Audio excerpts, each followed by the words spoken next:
Hello दोस्तों, आप सभी का स्वागत है समसामयिक घटना चक्र के इस ऑनलाइन प्लेटफॉर्म पर। मैं मोहित यादव आप सभी के बीच उपस्थित हूं। आज पूरा भारत शोकमग्न है। बिजनेस के कोहिनूर कहे जाने वाले रतन टाटा जी हमारे बीच में नहीं है। पूरा देश शोकमग्न है और श्रद्धांजलि अर्पित कर रहा है रतन टाटा जी को। आज रतन टाटा जी के बारे में हम जानेंगे अपने इस वीडियो में। रतन टाटा जी के क्या योगदान रहा है, बिजनेस कोहिनूर क्यों कहा जाता है और इन्होंने टाटा ब्रांड को कैसे ग्लोबलाइज कर दिया। ठीक, जो $5 बिलियन की कंपनी थी, उस कंपनी को $100 बिलियन तक पहुंचाने का कार्य रतन टाटा जी ने किया था। और ये ना सिर्फ बिजनेस टाइकून कहे जाते थे, बल्कि एक बहुत ही सरल स्वभाव के और बहुत ही विनम्र व्यक्ति के थे, साथ ही साथ मानवतावादी व्यक्ति थे। आइए इनके बारे में हम जानने का प्रयास करते हैं और साथ ही साथ श्रद्धांजलि भी अर्पित करते हैं। आधुनिक युग के भारतीय व्यापार के प्रतीकों में से एक रतन नवल टाटा का 9 अक्टूबर 2024 को मुंबई महाराष्ट्र के ब्रीच कैंडी अस्पताल में निधन हो गया। 86 वर्ष की अवस्था में इनको जो उम्र संबंधी बीमारियां होती हैं, उन्हीं चिकित्सीय जटिलताओं से पीड़ित होने के कारण इनकी हालत जो हो गई थी, गंभीर हो गई थी। इनकी हालत गंभीर होने के बाद जो मुंबई का ब्रीच कैंडी हॉस्पिटल है, उसमें इनको एडमिट कराया गया, जहां पर 9 अक्टूबर 2024 को इनका देहांत हो जाता है। महाराष्ट्र सरकार और झारखंड सरकार के द्वारा इनके देहांत पर, इनके निधन पर एक दिन का राजकीय शोक घोषित किया गया है।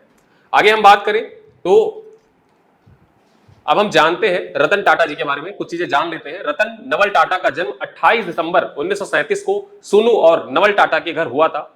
उन्होंने मुंबई में स्कूल में अपनी पढ़ाई की और 1955 में वास्तुकला और संरचनात्मक इंजीनियरिंग के अध्ययन करने के लिए संयुक्त राज्य अमेरिका के कार्नेल विश्वविद्यालय चले गए थे। ठीक है, कार्नेल विश्वविद्यालय में इन्होंने अपनी इंजीनियरिंग की पढ़ाई पूरी करी थी। वह 1962 में भारत लौट आए और टाटा समूह में, टाटा इंडस्ट्री में एक सहायक के रूप में, एक असिस्टेंट के रूप में कार्य करना प्रारंभ किया था।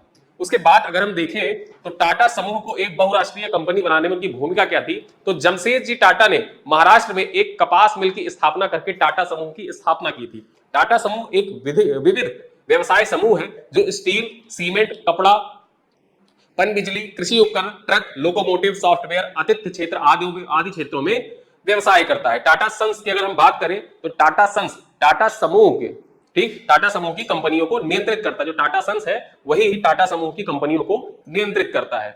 आगे हम बात करें तो 1991 में जहांगीर रतन जी दादा भाई टाटा, जिनको आप जेआरडी टाटा कहते हैं, तो जेआरडी टाटा की मृत्यु के बाद 1991 में जब जेआरडी टाटा की मृत्यु होती है, उसके बाद रतन टाटा जो टाटा सन्स है उनके अध्यक्ष बनते हैं, उनके अध्यक्ष के रूप में नियुक्त किया गया था। 1991 में देश में एक नई आर्थिक नीति की शुरुआत होती है। ठीक है, 1991 में जब एलपीजी की शुरुआत हुई, उसके बाद क्या होता है, जिसने निजी क्षेत्र को प्रोत्साहित किया। जब नई आर्थिक नीतियां आई तो नई आर्थिक नीतियों से जो देश में निजी क्षेत्र था उसको प्रोत्साहन प्रदान करने का प्रयास किया गया, उसको प्रोत्साहित किया गया, जिससे वैश्विक भारतीय अर्थव्यवस्था के वैश्वीकरण को बढ़ावा दिया गया। साथ ही साथ जो ग्लोबलाइजेशन था उसको बढ़ावा दिया गया।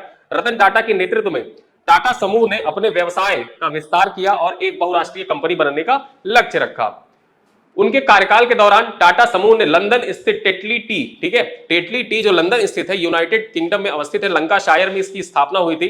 ठीक है, और उसके बाद एंग्लो डच स्टील निर्माता कोरस ग्रुप को 2007 में, वहीं पर 2008 में अमेरिकी फोर्ड मोटर कंपनी, जिसके जो ब्रांड लग्जरी कार थे, कौन से, जगुआर और, ठीक है, लैंड रोवर, इनका अधिग्रहण कर लिया। इनके ही नेतृत्व में जगुआर, लैंड रोवर, ठीक है, उसके बाद कोरस ग्रुप का, साथ साथ में टेटली टी का जो अधिग्रहण किया गया टाटा समूह के द्वारा, इन्हीं के नेतृत्व में किया गया था। इनके कार्यकाल में टाटा नैनो कार लॉन्च हुई, जिसकी कीमत 1 लाख रुपए थी। जो टाटा नैनो कार लॉन्च हुई, इन्हीं के कार्यकाल में लॉन्च हुई थी। वर्ष 2012 में रतन टाटा ने टाटा सन्स के चेयरमैन के पद छोड़ दिया था, चेयरमैन के पद से इस्तीफा दे दिया। उसके बाद क्या होता है कि इन्हें टाटा सन्स के मानद चेयरमैन की उपाधि प्रदान की जाती है और इनको मानद चेयरमैन बनाया जाता है।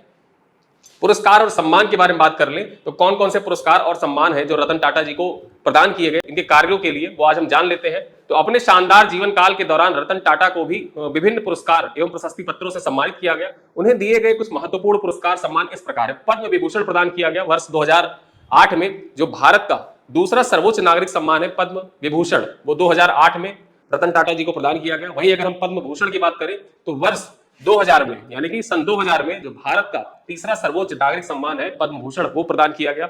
महाराष्ट्र सरकार के द्वारा वर्ष 2023 में उद्योग रत्न पुरस्कार से सम्मानित किया गया और जो असम वैभव पुरस्कार है, पहला असम वैभव पुरस्कार असम वैभव पुरस्कार जब 2021 में शुरू हुआ था तो पहला असम वैभव पुरस्कार किसको प्रदान किया गया था?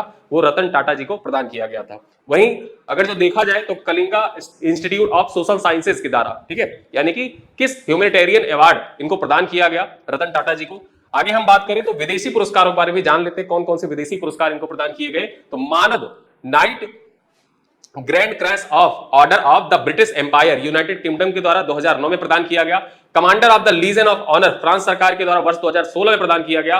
Grand Cordon of the Order of Rising Sun Japan सरकार के द्वारा वर्ष 2012 में प्रदान किया गया। ऑर्डर ऑफ द ऑस्ट्रेलिया के मानद अधिकारी ऑस्ट्रेलियाई सरकार के द्वारा वर्ष 2023 में प्रदान किया गया था।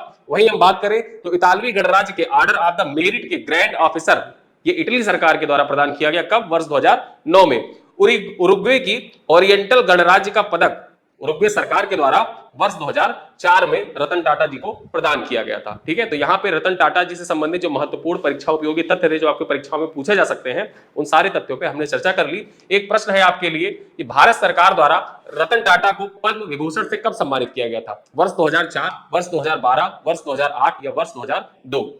इस प्रश्न का उत्तर आप कमेंट बॉक्स में दीजिएगा। मिलते हैं अगले वीडियो में, तब तक के लिए धन्यवाद।